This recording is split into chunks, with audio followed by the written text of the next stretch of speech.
Welcome back to Shapes of Grief. And for those of you who listened to the last episode, you'll know that Sandy and I were planning a part 2. So here we are 2 days later. We've met on Zoom again. And I was really keen to meet with Sandy again because we, although we did have a good 50 minutes together for the last episode, it felt just way too short. And I felt that I hadn't mined Sandy enough for all the wisdom that she has. So she's kindly offered to share more of that wisdom again with us today. Sandy, welcome back.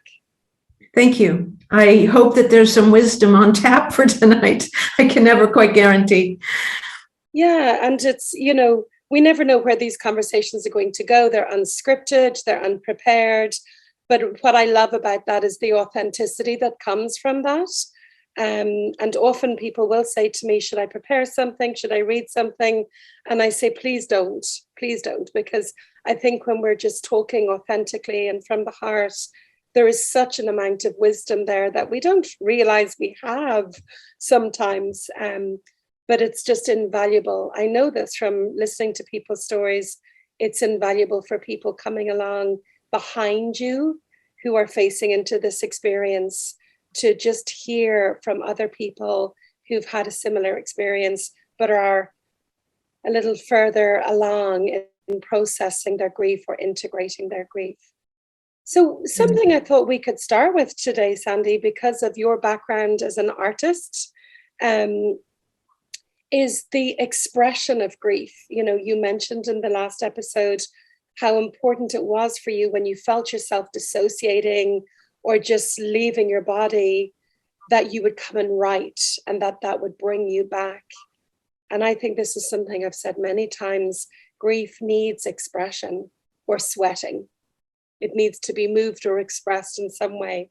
Would you speak to that for us, please, Sandy? Sure, and I like that term, sweating. I hadn't used it before, but I'm going to adopt it now. That's a good one. Interestingly, the process early grief for me is sort of,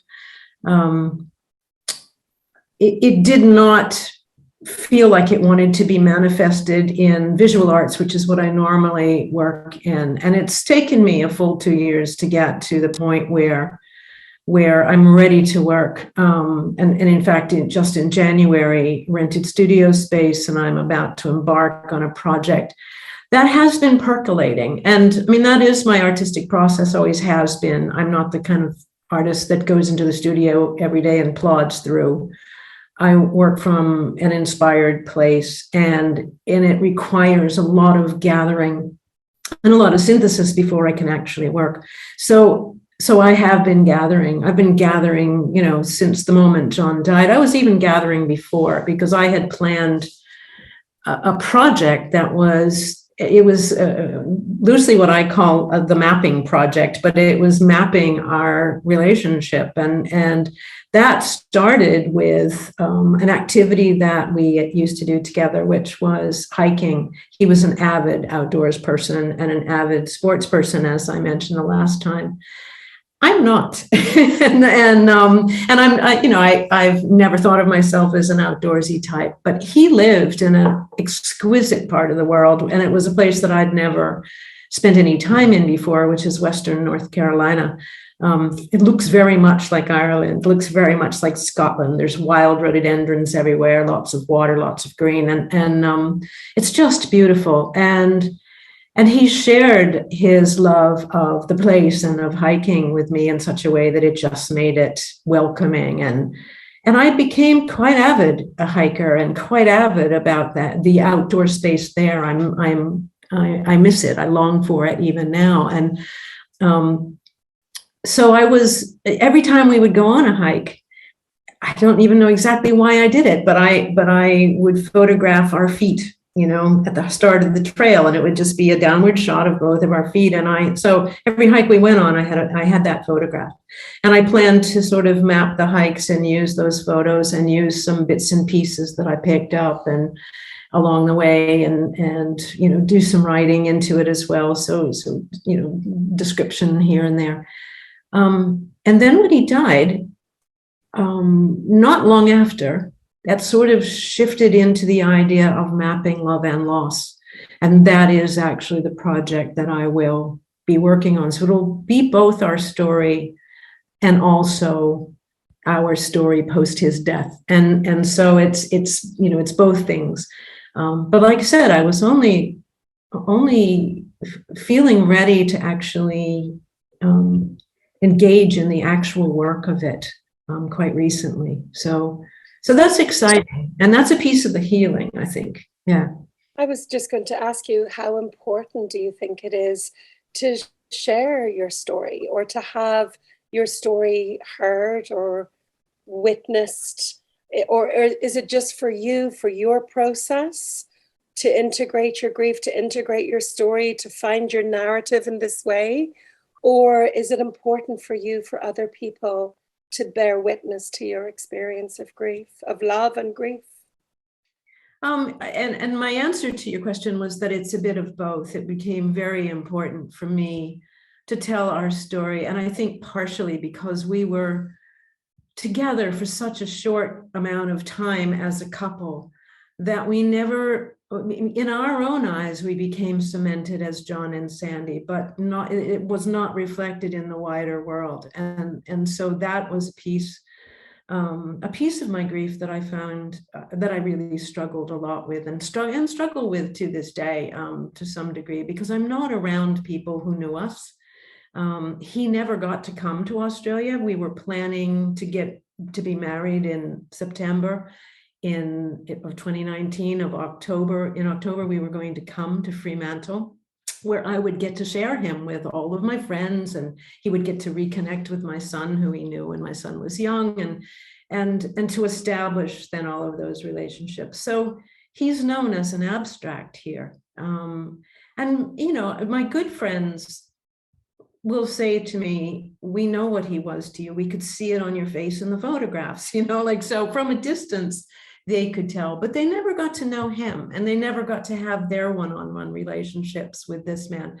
And so my grief is a little bit in a vacuum. And I think for me, it's a way to share it and make it manifest and make it real. And initially, some of that had to do with my almost, I don't want to say desperate exactly, but it was this drive to concretize us, to make us into this something that nobody could deny. And my initial thoughts were to write a book, a memoir of it. And I did do some pieces towards that end, but I also know that and it may become a memoir at some point as well, but I also know that I embody what I know. I embody what I learned by making. And so the physical act of making, combined with sort of the mulling that I do and the writing that I do, brings me to knowledges that I don't get without the other. So it sort of works back and forth. And so as I'm making the physical piece, I'll also be writing about making the physical piece, and both will bring up various bits and pieces. And so it's essential, and to me, the idea that I was suddenly ready to do this work, it actually completely dovetailed with that thing that I was talking about last time, about how in the last 4 or 5 months, say, I feel as though a shift has happened, where I am much more grounded and embedded in this life, this post-John life, as opposed to being in an interim space or being completely absorbed and connected to the life we had that we no longer had. So I'm here now. You're anchored. Yeah. I often hear people say, when is life going to go back to normal? When am I going to feel myself again? And, the truth of that, I remember feeling that myself, actually, post-separation. I'll give this 6 months, I'll give it 6 months to process. And then 6 months came and I still didn't feel quite right. And I remember thinking, God, maybe it's going to need a year till I feel like I'm back in my skin again, and I'm familiar to myself again. And then I remember around 14 months going, oh God, this is what they mean when they say breakup is like bereavement. I'm not ever going to go back to being the person I was when I was married or in relationship. Like, I'm profoundly changed, you know. It's a similar, different and similar process, and not necessarily because of deep grief, but profound change, right? Profound Yes. change or anger or a threat to your safety or a threat to your familiarity. All of these layers, you know, can come in. Sandy, you did something else profound. You went back to college. I did. Yeah. You decided to be a counselor, and you remind me of me like this, you know, if I'm faced with a challenge, I'll do a master's on it. It's like, I want to What become else do you do? Yeah. literally become a master of the problem and see if by educating my mind, I can somehow become more powerful than the challenge in front of me. And, you know, that links up actually with separation and divorce. Was one of the reasons, when I knew that was coming down the line for me, was one of the reasons why I did a master's in bereavement studies. But it's incredibly empowering to learn, I think, to learn all these aspects of our psychology, the psychology of loss. It doesn't take away the process, but to understand the process can be hugely helpful. And this is why, as grief counselors or grief therapists or people who support those who are grieving, to offer psychoeducation as part of the process is essential. You know, not I to very much agree with that. yeah. Yeah, I very much agree. And I think I mentioned that I'm involved with a peer support group. And it just so happened that they called me last night and they want me to help them sort of construct the training program that they want to do for the facilitator the volunteers. So they're looking to expand the group facilitation, and they want to figure out how to do that. And I mentioned, because they hadn't really done it before, but I mentioned that I thought there was a need, at least for the trainers or the facilitators, to have at least basic psychoeducation about, you know, what the various processes are. So when this person responds in that way and feels lost about it, they might have something to offer. And I'll see where it goes. I'll report back. I'm not sure, you know, if they're ready for that. But because a lot of people Sign them up for the Shapes of Grief training program. Absolutely that. And I mean, as I said, I found a lot of value in that. I found a lot of value in listening to the podcast initially and hearing people's stories. That helped me a lot. But as I got further and further into my own understanding of my own grief, it was finding the people who were talking about the theories that resonated that I really got my foothold in. And that was essential. But back to the thing about going back to college, that was something, actually, it was something in my toolkit that I had come to as the result of a different kind of loss, which was back in around 2005 or 6. My son had established a relationship with a young woman who he then went on to marry. He's my only child. I wasn't in a relationship. And what I realized was that I was, you know, facing life now where I was not the center of anyone's world. His center of gravity shifted to her, and as it should, you know. So I wasn't fighting against that, but it was, okay, I can either grieve the loss of this connection to my child, or I can figure out something else to do that has meaning. And so what I did was I tried to remember the last time I felt excited about the possibilities of my life. And I realized it was when I, you know, way back when I had begun studies. And so I went back and did my doctorate, and I started it in 2007. And I have to say that I loved every minute of it, because I was doing it for myself, you know, and I kept saying to myself, when you know, if ever this gets uninteresting or tedious, I don't have to finish the degree. I mean, I started it at the age of, I think, 53 or 54. So it's not like I was out to forge a career and then I needed a credential. I was doing it for myself. So yeah, and it gave me every single thing that I had hoped it would. It got me back in touch with my creative self. It got me back in touch with my philosophical self. It gave me a purpose. it put me in contact with other people who were excited about what they did. And I actually went in and to thank my advisor for all she had given me about at the midpoint.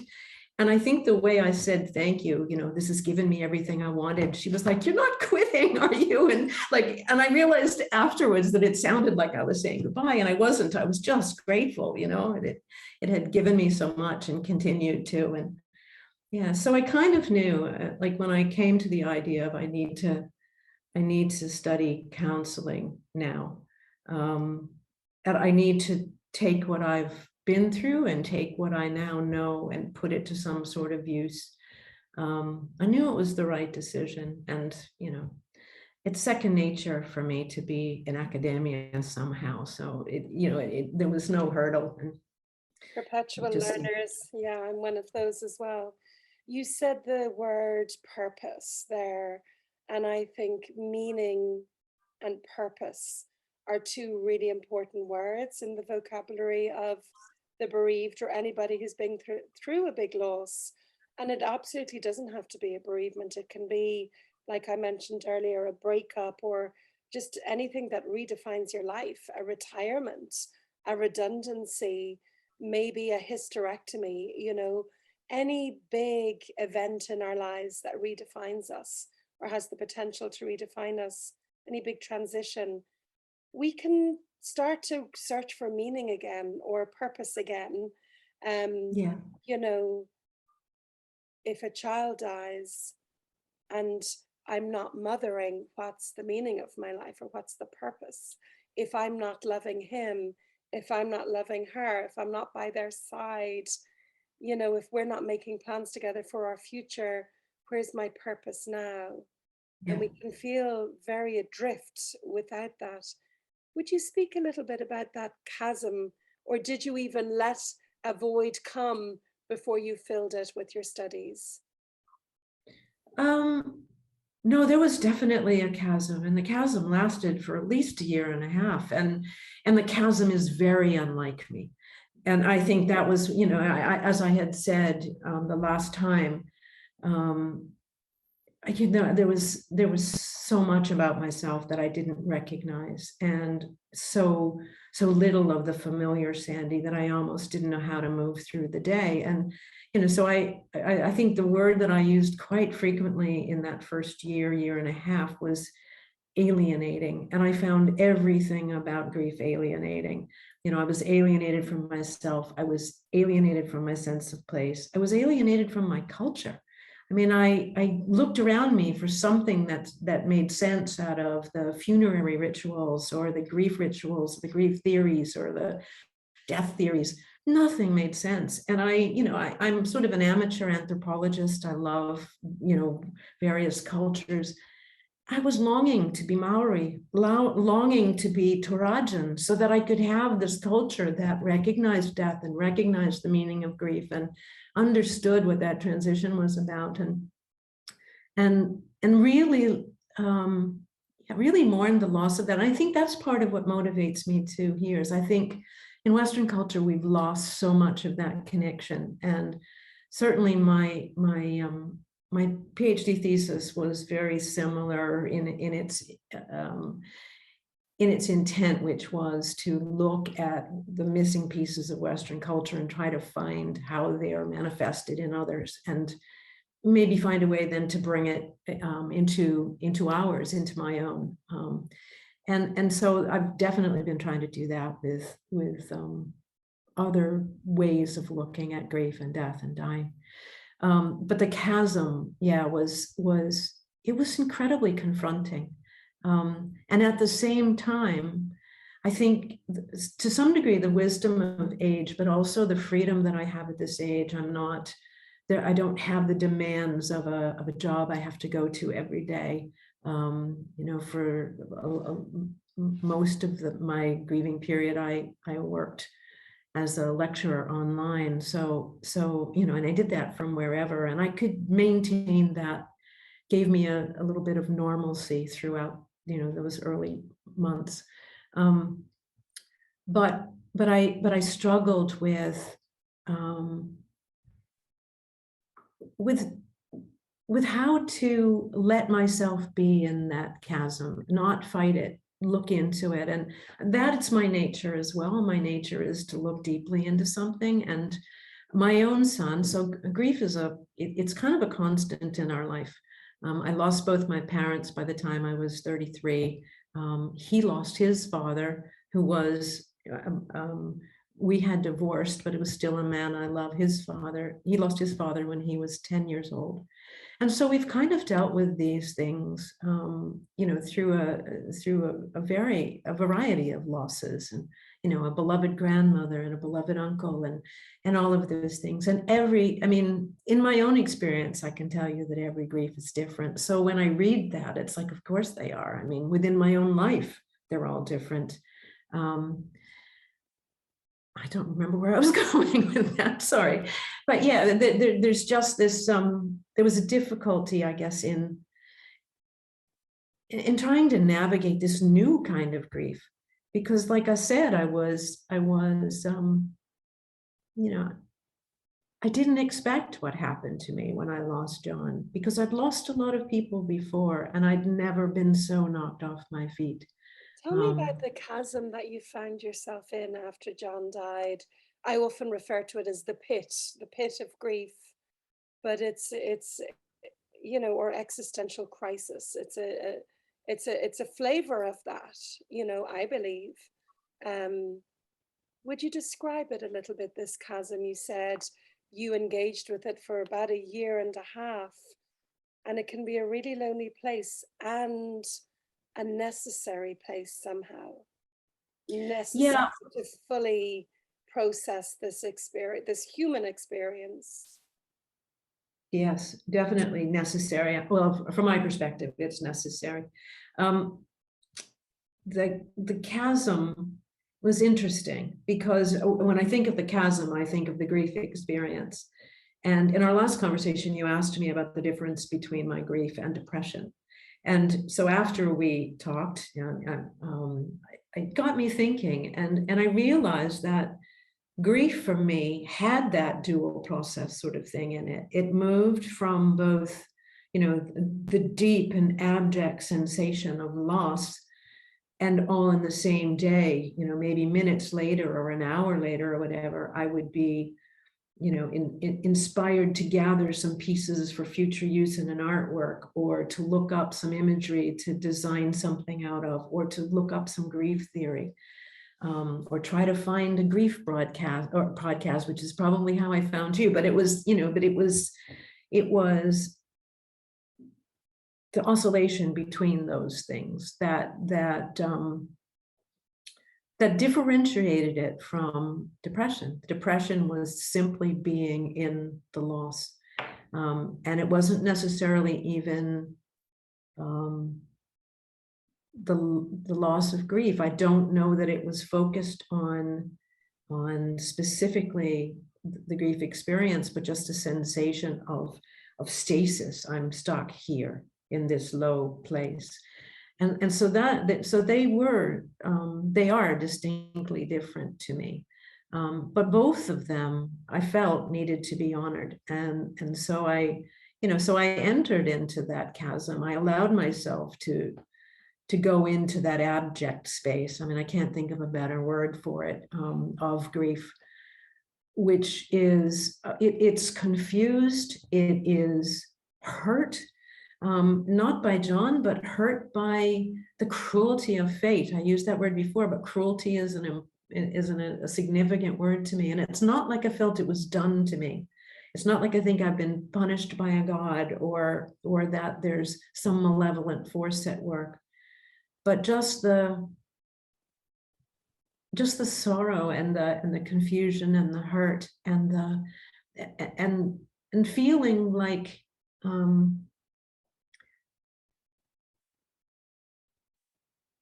so little mattered. And I think, we spoke about this before, but I thought a lot about death, and I thought about what death means. And I was hoping against hope that I would find some kind of theory or some kind of information that would make me believe in an afterlife. And I've got too much of a materialist, rationalist brain So there'll be a moment of something that I'll think, yes, and then the little editing voice comes in and goes, no, you're being an idiot. You just want it to happen.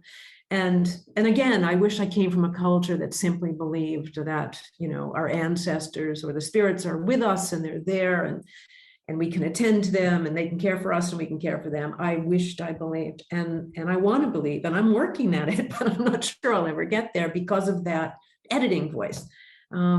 So it took me into looking at that, and took me to a place I never thought I would ever be, which was a place where I felt like if my death happened, I could welcome it, and I would not feel like it was the thing I have to fight. So in a weird place, it really did bring me to the bottom of that existential fear, and look at it squarely in the eye for a while. And then that led me to some really interesting research. I'm sure you've heard of Stephen Jenkinson in Canada, who wrote Die Wise, and I love what he does. I love how he talks about death and how we can look squarely at it and work with it and not against it, and quit fighting that idea of we are going to die, because we are, and to develop some grace around it. Have you come across the work of Francis Sweller?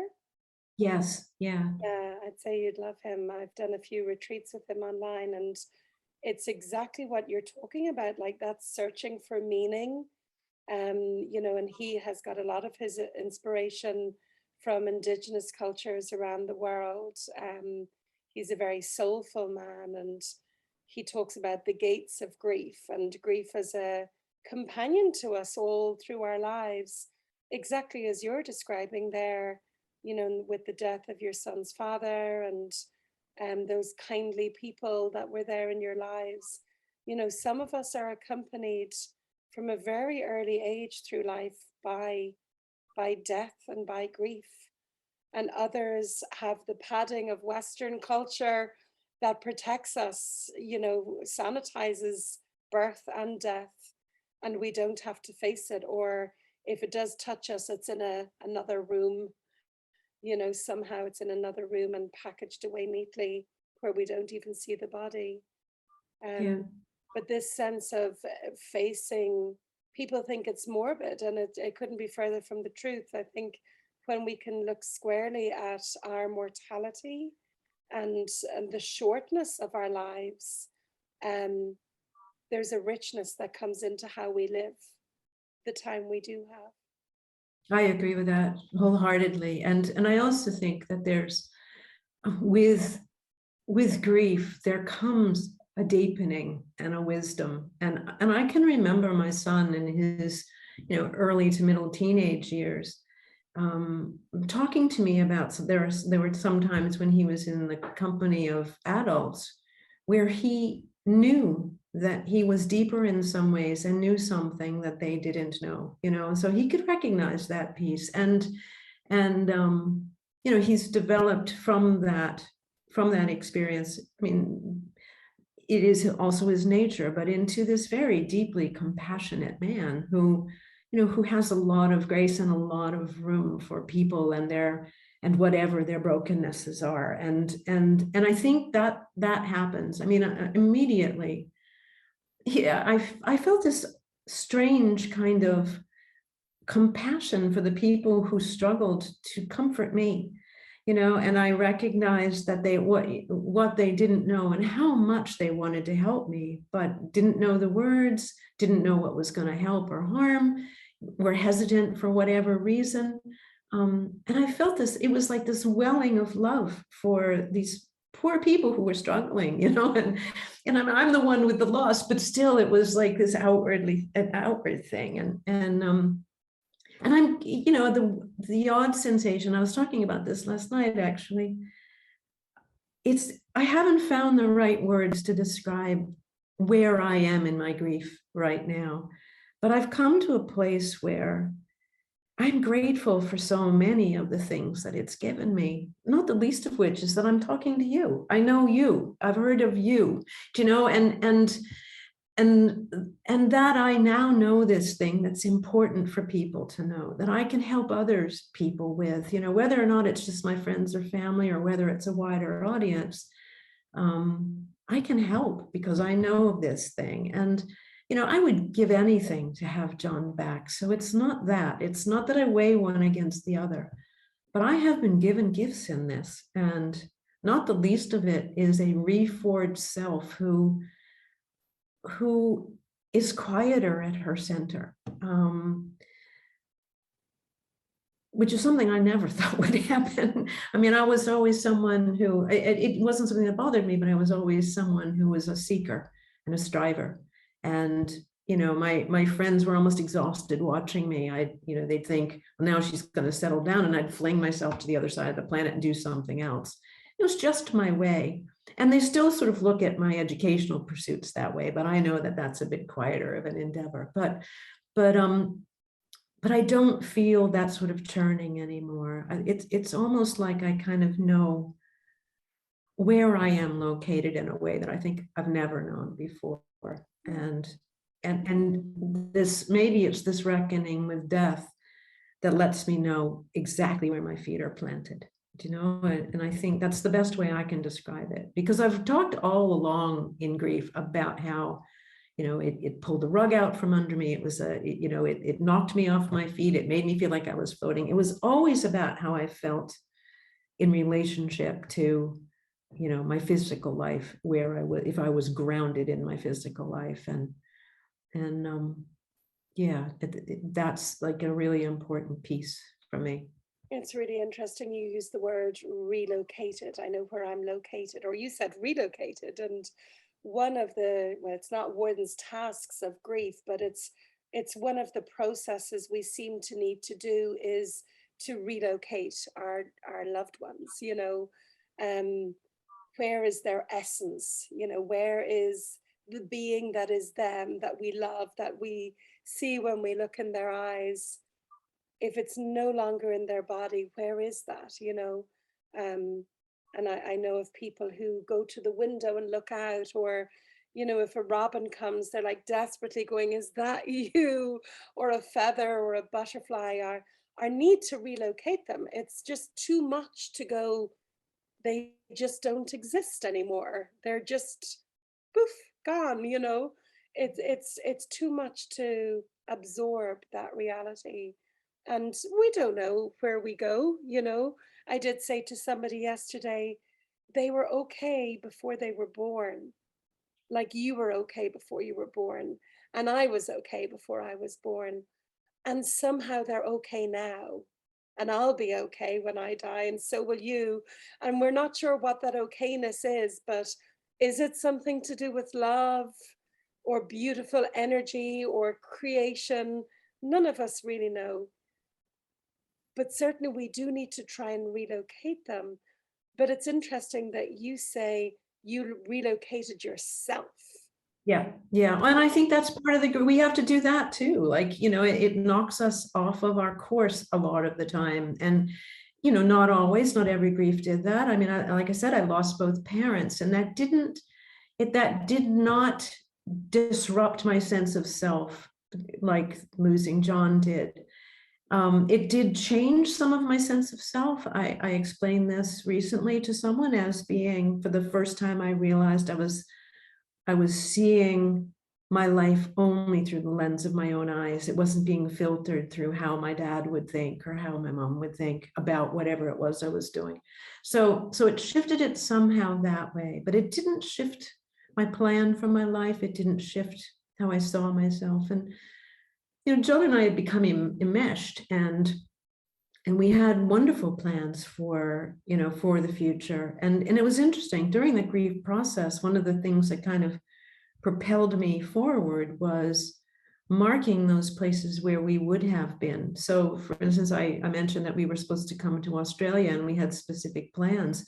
And during that whole period of time, during the actual month of October when we would have been there, I was constantly writing about, we would have been here now, we would have been doing this now, I would have been bringing him there, I would have been showing him this. One of the things he was very excited about was putting his feet in the Indian Ocean.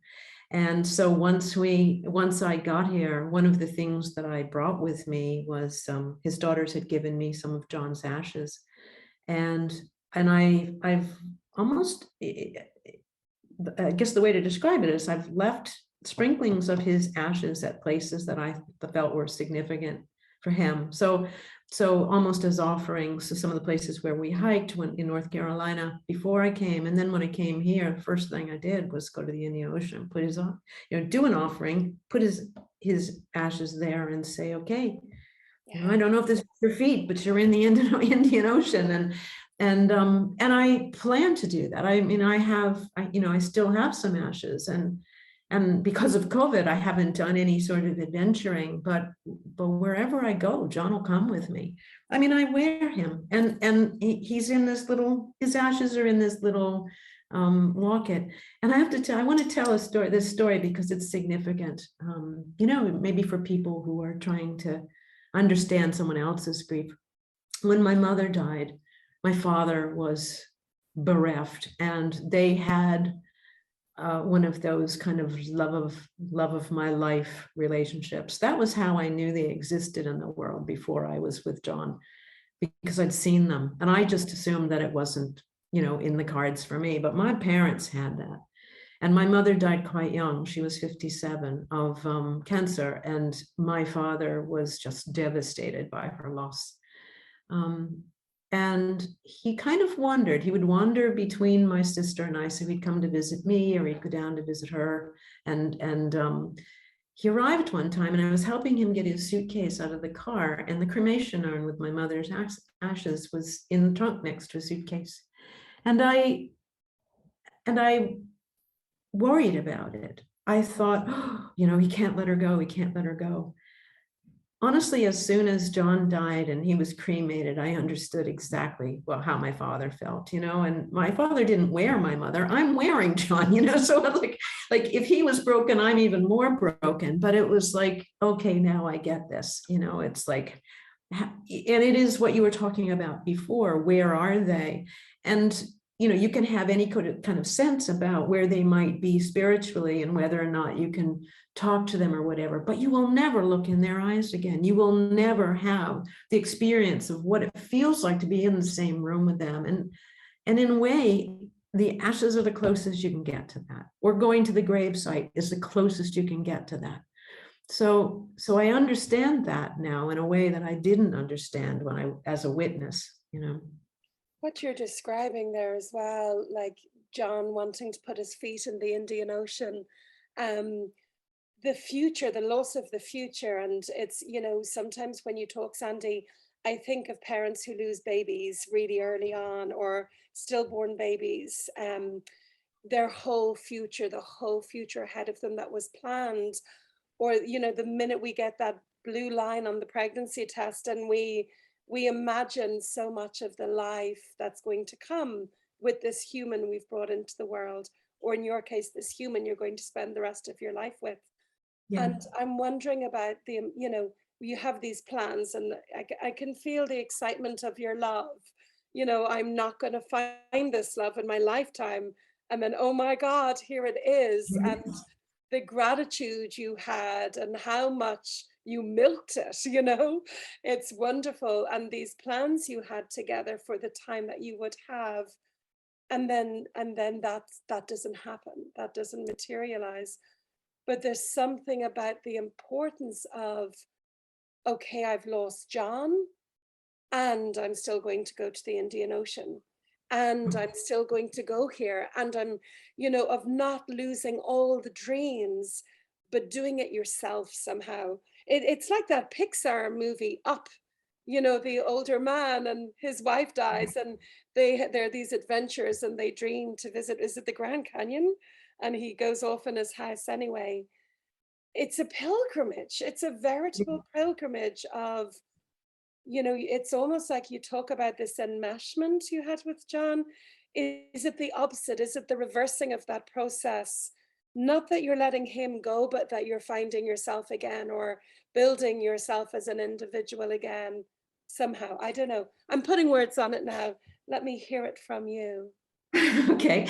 Yeah, I mean, I feel more like I'm bringing him with me. And so I feel like I'm regathering and rebuilding strength and clarity. I mean, I'm a completely and utterly independent cuss. So the whole idea that I got so enmeshed with John was a shock to everyone, and including myself, but also how seamless it was, because he was the right man, and it was the right relationship, and it was so easy.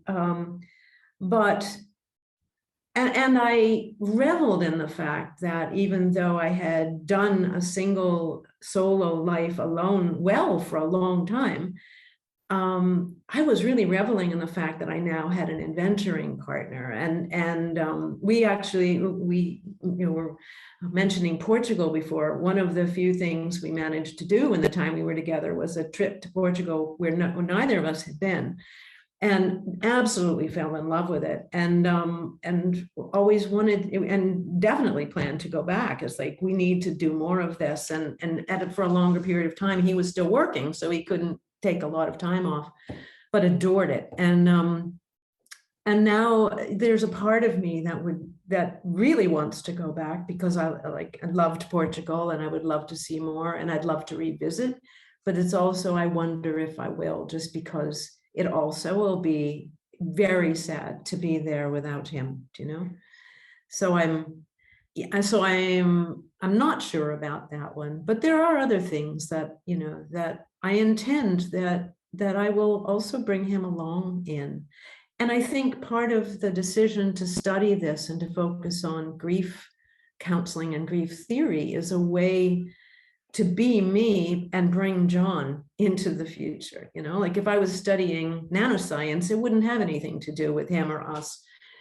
This does, you know. And, you know, the last time I studied seriously, it was about belonging, but part of it was belonging and how you find connection to place. But it was for me, but it was more for my son. So there's always somebody connected to it for me, you know. So John's connected to the work I'm doing now, but so is my son and my daughter-in-law. You know, like I said, I want to be able to give them at least a partial toolkit.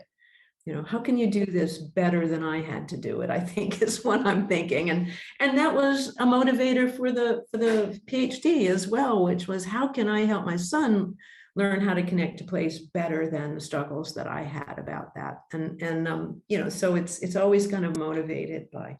I love that word belonging, Sandy, that you use. And, you know, Maya Angelou has some lovely words around belonging. What is it? She says, you belong nowhere, you belong everywhere, you belong to yourself, or some version of that anyway. But I think, you know, when we get enmeshed with somebody in relationship like that, we belong to them, we want to belong to them, and they belong to us. And it's such a strong desire, I think, particularly when we have decided that's not for us, it's not going to happen. And then when it happens, the chemistry of it is just so profound and intoxicating, and we dive into it head first. And then when we suddenly don't belong to that person anymore again, could you speak a little bit about what that was like for you? For those years you belonged to John, was there a sense of, who do I belong to now, or where do I belong? I mean, I know you said in the last conversation, you knew that your people were somewhere else, and you packed your bags and you got yourself to your people. How do we know where we belong? Or how can we, even better, create a space of belonging for ourselves in a world that we feel is so alienating and rejecting of our experience? I think I was lucky in a way, because I had spent so many years researching what belonging meant to me. So I knew what it related to, and I knew that it involved, you know, a group of people who saw me as I was, accepted me as I am, like me anyway, despite who I am or because of who I am, whatever. And I've gathered those people carefully, and they've gathered me carefully too. And so I knew who they were.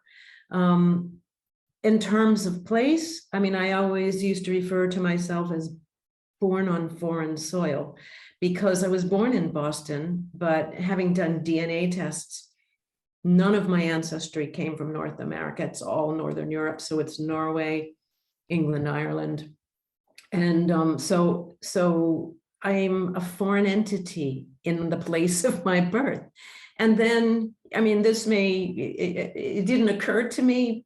I don't know exactly why it didn't occur to me how absurd this was, but in order to sort of search for my place of belonging, I flung myself with my young son from the US to Indonesia and then to Australia, the far side of the planet. It's like, if you're looking for where you belong, why are you going on the other side?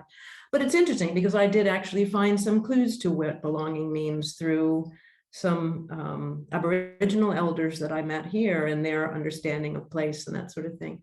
So I think when I came to grief, I already had a sense of how I enact belonging. And so I could do that for myself. And the only thing that made that difficult was the sort of fog of grief, which, in the immediate aftermath, the fact that I could string two thoughts together was kind of a minor miracle. And I think that's why my friend was so supportive and so impressed that I'd managed to gather up my belongings and have them shipped overseas and move myself back. And, and I think I was on autopilot a lot for that.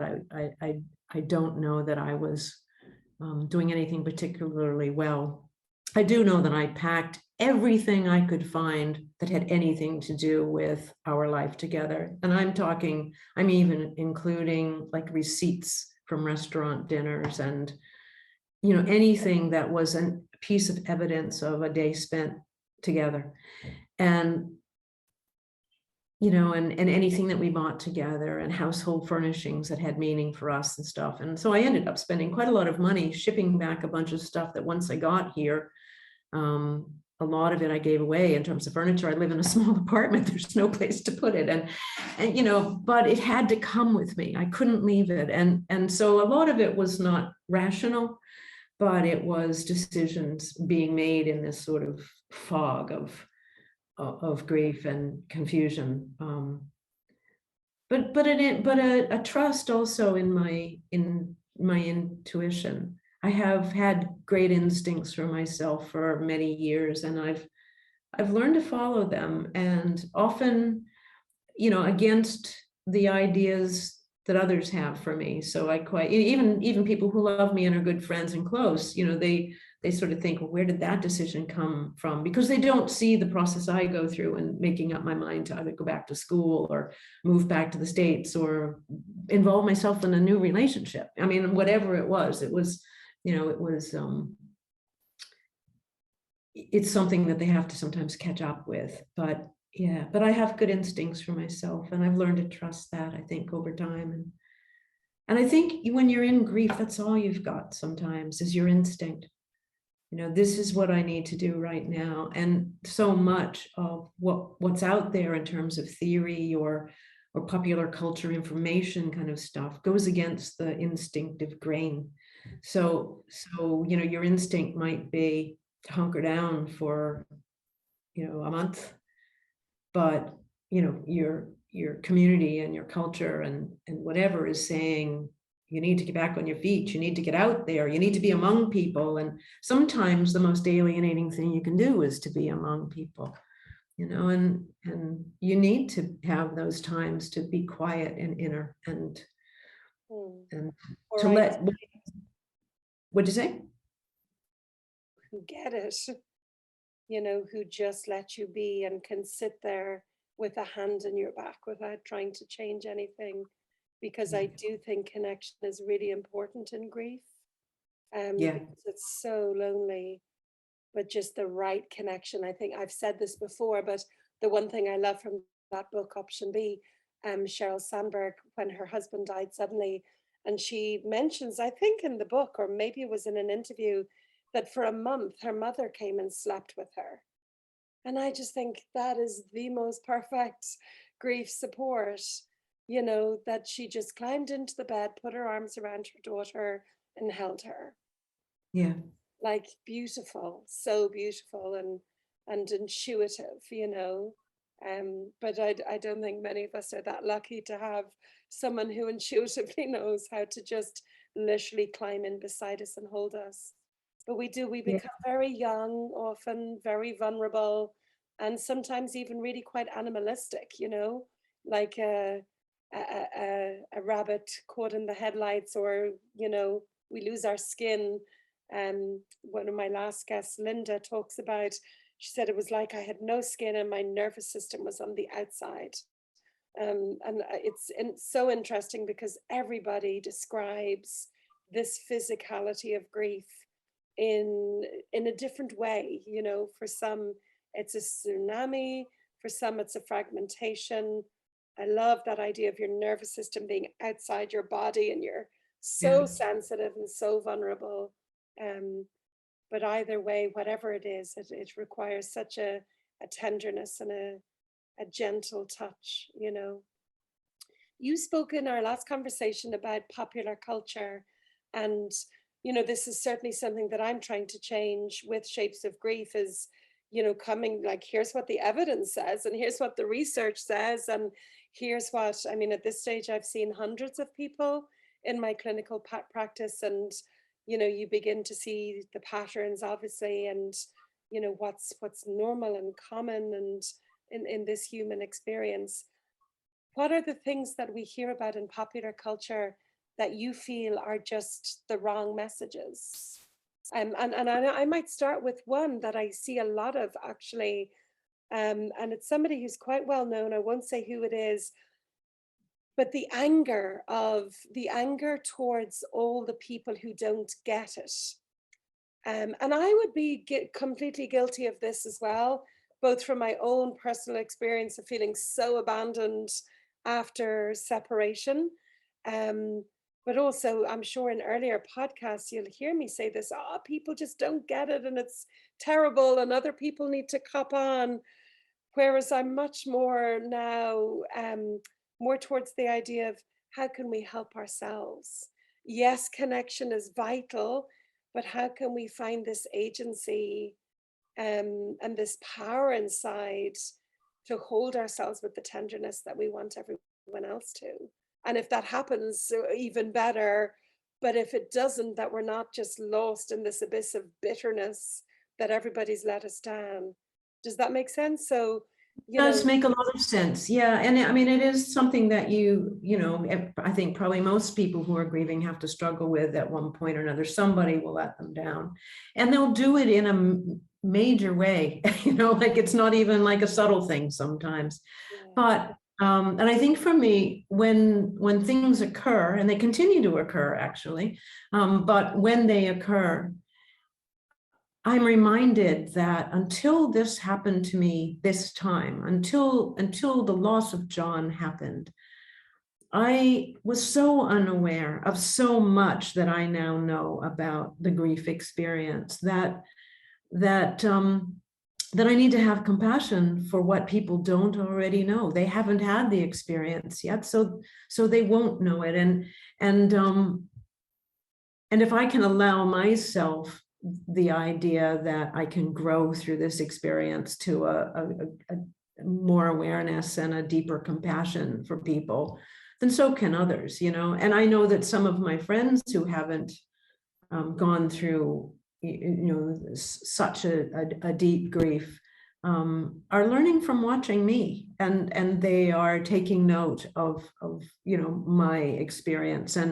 And so I think that there is a sort of a knock-on effect in your close circle. But I think the anger doesn't, it fails to recognize that. I mean, you know, that we all sort of learn from experience. And I'm wondering, like, I don't know the person you're talking about, but I'm wondering whether or not they can remember the time when they were not aware of what grief brought, what kind of devastation it could wrought, because and then actually it's really similar to how I parented, which when I was trying to sort of figure out what to do next, I tried to remember what it was like to be 10 or 5 or whatever. And it's like, okay, now maybe I can go outward from here. So it is that sort of thing of trying to empathize with sometimes an experience you haven't already had. It's like I'm a mother of a boy, so there were times in particularly his teen years, where I felt more like an anthropologist than a mother, but still it was that curiosity, I guess, about what. I wanted to say there, like, to lose someone to death is so profound, and as grievers we need everyone around us, and it's too easy to cut off. We have to limit the damage, I am not a marriage counselor at all, but I would say I've saved lots of marriages by saying to people, please just put the relationship on ice. Maybe somebody's mother dies, their husband just doesn't get it. Suddenly everything is wrong in the relationship. And, it's true, grief does change us profoundly. And maybe we will walk away from relationships that previously served us and don't anymore. But be careful as well. Be careful as well, because when we're in the thick of the moment, we can cleave people out of our lives. And, have I always been totally present to my friends who are grieving? No. Have I always rocked up and being that amazing friend? No. We just have to be careful of the stories we tell ourselves. I had a moment last Saturday, as I have COVID at the moment. I'm at the tail end of it now, and 3 of my 4 kids, we all tested positive, one after the other. And I'm a separated mother, so I'm home alone. And a couple of friends texted on Saturday, well, let me know if you need anything, this fabulous, useless phrase.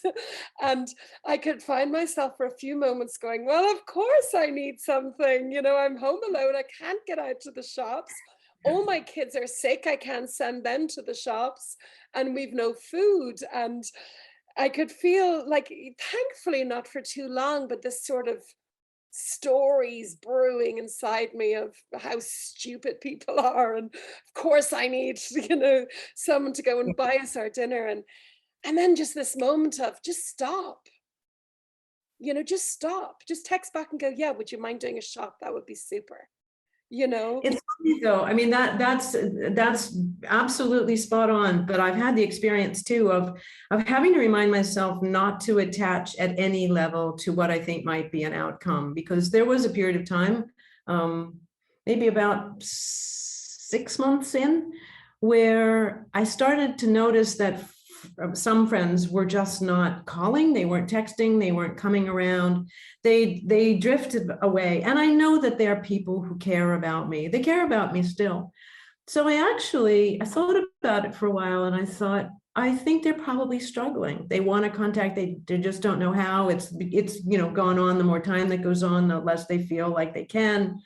So I carefully crafted an email and said, I understand that it's difficult to help somebody who's grieving, and that I've been in a pretty bad way, and that I thought maybe it would be helpful if I just told you what I need. And so I said, it really helps me, when you come around and I get to talk about John, because talking about him brings him close to me, and it's really essential to my well-being right now. And your friendship and your presence is, really, really great for me. And I really appreciate it when you come. And I sent it to probably about maybe 4 or 5 people, I think. And I think all of them responded going, oh, thank you so much. I didn't know what to say. That really helps. And then nobody contacted me. So it was that whole thing about, you can do your best in trying to help people help you, but you also can't attach to the fact they will. And they're still my friends, and I still love them, and I still understand. they wanted the skills, but they still couldn't quite do it. And, you know, like now, because of the way I think about things, you know, I probably too quickly do this, but I immediately go, okay, well, they're not ready to sort of do the existential deep dive yet, you know, and there's something in this death and grief that's just too big. And so, you know, so I try to understand it, and I try not to attach to it, just because the only loss will be mine. You know, I will lose these people that I care about, and I've had enough loss, thanks, you know. This is really deep growth, you know. I think at a certain age as well, everybody is dealing with something. You know, I know in my life with 4 kids, there's always one of them that needs a significant amount of attention for one reason or another, or I have a work due on, or this, you know, there's always something you're juggling in life, or an older parent, or a friend who's just got a diagnosis. It becomes quite relentless at a certain age. And, you know, I think we all would love to have the time to do what we're saying, to come and sit and be with each other. But this is the sadness of our Western culture. You know, we don't sit around fires with cups of tea often enough at all. And it's the next thing and the next thing and the next thing. And these precious moments of sitting around and hearing each other's stories about love, about grief, about life, about dying, about living. Where are they? Where is the time for that? And this is why I love doing podcasts, sitting with random strangers in Australia and talking about really important stuff that I don't talk about with my friends. Yeah. You know? Yes. And I mean, I love the fact that because I've always loved these kinds of conversations, the deeper, the better.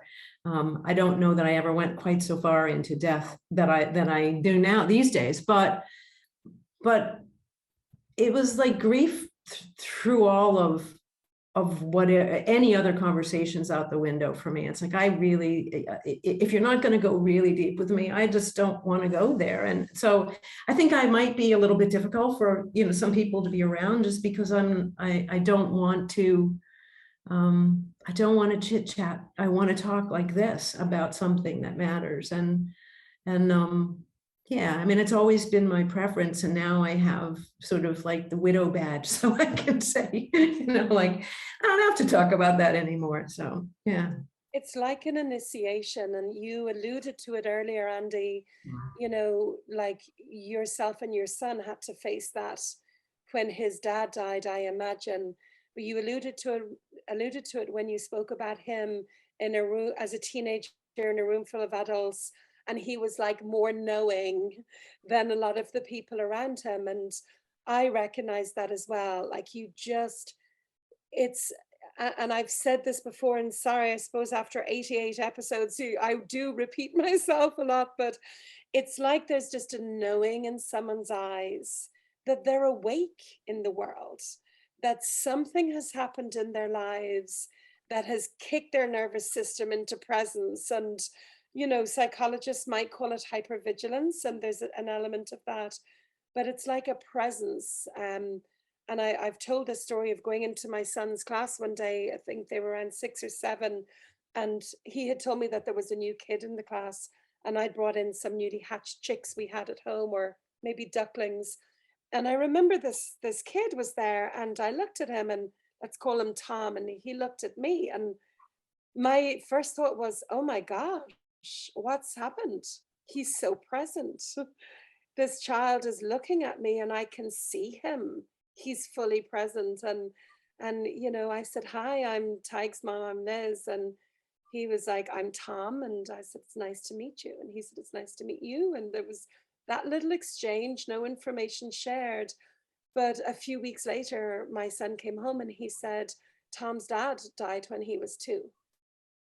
And there you go. There you go. That's it. And we recognize it in people, in the depth of their look, their presence, the way they talk, the way they hear, you know, and it is this initiation that brings, and I think we can be in it and lose it sometimes a bit in life as well. It can be intense to always be in that space. Yeah,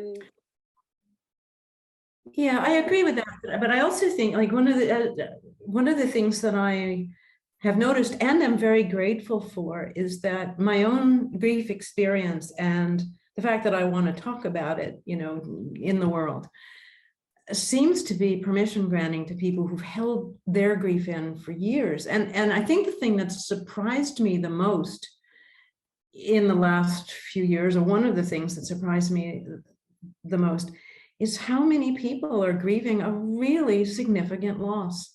And you would not know it to see how they're moving through the world. But if you mention something, all of a sudden it's there. And that they too are incredibly grateful for the conversation, you know. So I mean, I'm like Dr. Death coming into a party, but or I don't know, like I might as well wear like a shroud, but I usually end up talking to someone in depth about something that's, you know, like deep and a significant shift, and usually some sort of a loss.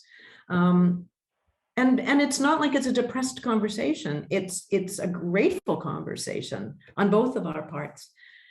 So I guess that's part of like what I feel like I'm doing now. And, you know, whether or not I'll end up counseling or whether or not I'll end up exhibiting and having, you know, I mean, I think I has explained, I want to exhibit. I've never really cared about exhibiting my work before, but this one has to be exhibited because it's all about the work being the invitation to the conversation, you know.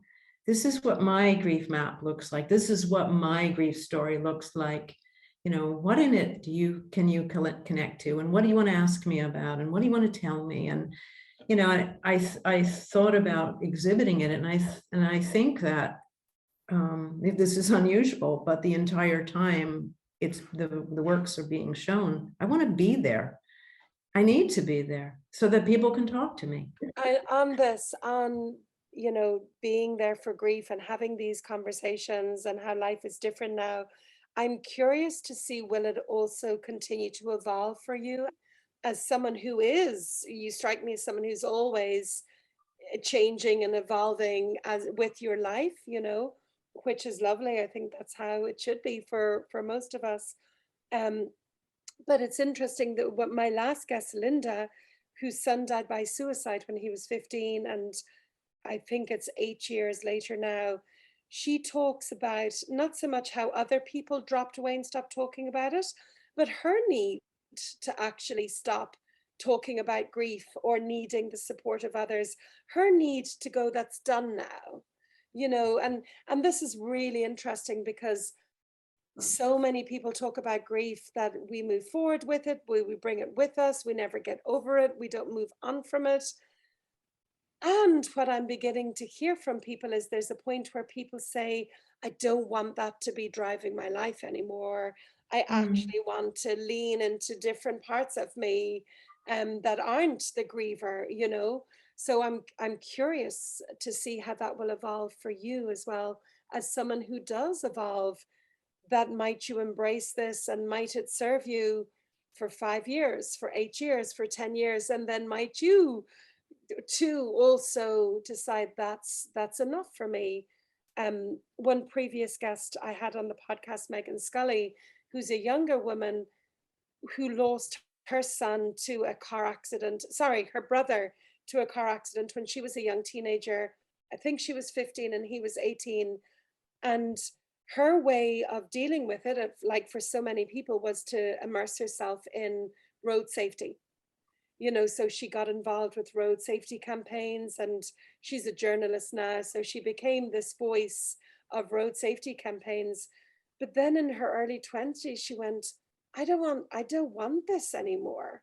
I don't want to be, I did it for a period of time. It was like part of her process. I don't want to be all wrapped up with road safety and other people's grief. And somehow she untethered herself from that. And I just think like there's all of these possibilities, you know, that we Definitely. engage and let go. We, you know, there's so many different ways of processing it. Yeah, and I'm curious too to see where it goes. Though I also have my suspicions that grief is different as we age, and there's not a lot of study being done over elderly bereaved partners. And I realize I'm not elderly, but I'm getting close. And but it's a different, even from the outside, people look at me differently than they do, for instance, a young woman whose partner died. Like, I don't get the kind of pressure about, you'll love again, and, you'll have children with someone. I mean, no one's telling me I'll have children with someone. They know that that's not possible, but they're not even really thinking that I should be partnered again. Like, I'm old enough that I can sort of live out my life as a widow, because there's plenty of widows in their late 60s, 70s, 80s, whatever. And so it's different. There's a different kind of pressure from the outside about shifting into or away from something. And also, I think if you were to, lose a partner and still had children to raise, there would really be a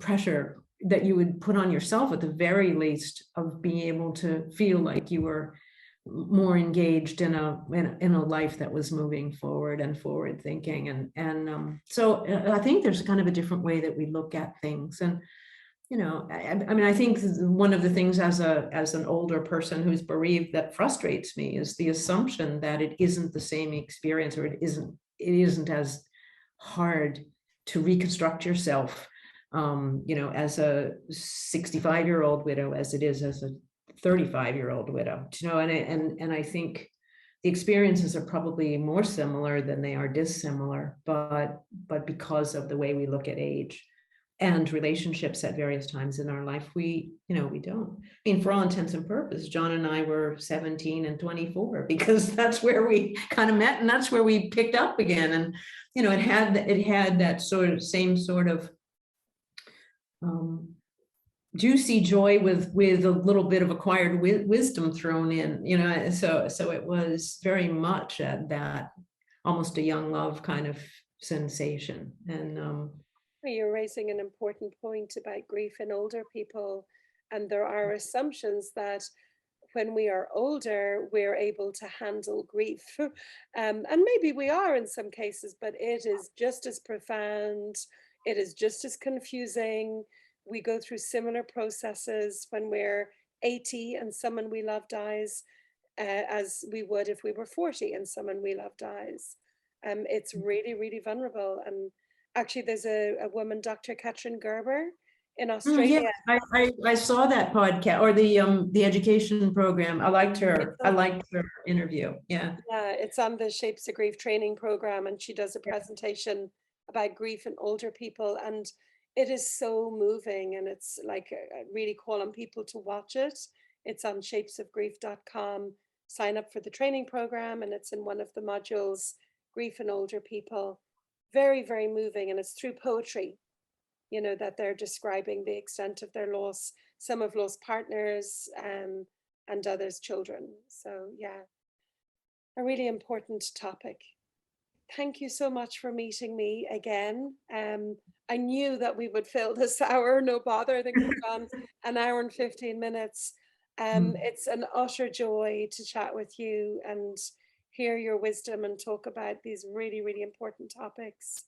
And I'm sure the listeners will get so much out of these 2 hours as well.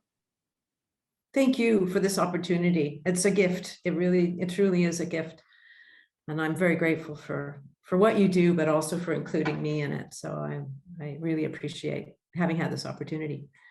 Well, for me, it's just the normal, ordinary voices are the most important on this podcast.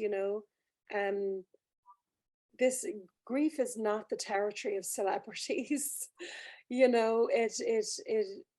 is a common human experience, and my deepest intention with this was to share the stories of common human people who are all extraordinary in their own right. But you talk from your heart and your soul, and that really comes across. I have such an image of John now, with his feet in the Indian Ocean, even though he never technically put his feet in the Indian Ocean. Somehow by sharing that story, John has his feet in the Indian Ocean now. And yeah, I wish you the very best with your studies and everything that you're doing. And I'd love to hear from you in a couple of years and see where are you at now and what are you doing with it all. I'd love that.